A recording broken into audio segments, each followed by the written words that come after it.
What is parallelism beyond lines? Geometry explained. Imagine walking down a straight road that never curves or crosses another road.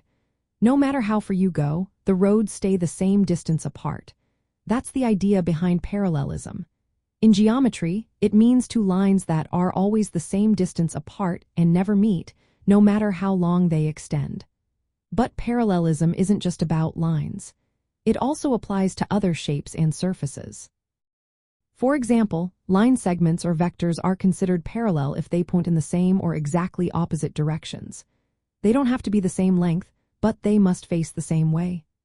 Think of two arrows pointing along the same line, even if one is longer than the other. In three-dimensional space, flat surfaces called planes can be parallel if they never intersect. Picture two sheets of paper lying flat and parallel, always staying the same distance apart. A line can also be parallel to a plane if they don't touch at all. Imagine a flagpole standing above a flat ground surface. The pole is parallel to the ground if it doesn't lean or touch the surface. Now, there are lines that don't meet but aren't parallel because they are not in the same plane. These are called skew lines.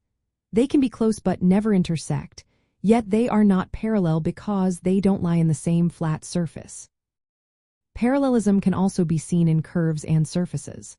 For example, two concentric circles are parallel curves because they stay the same distance apart all around.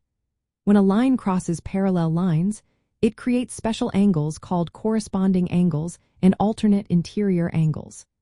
These angles are equal or add up to a straight line, helping us identify parallel lines in shapes like rectangles and parallelograms.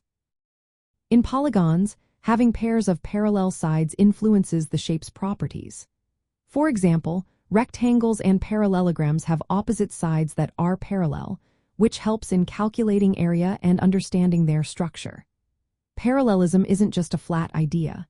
It also appears in higher dimensions, like in hyperplanes, which are the generalization of planes in more than 3 dimensions. So, parallelism extends beyond just lines. It includes line segments, vectors, planes, and even some curves and surfaces. All these elements share the trait of never crossing or touching, maintaining a fixed distance. This idea helps us understand many shapes and their properties, making it a key part of learning about geometry.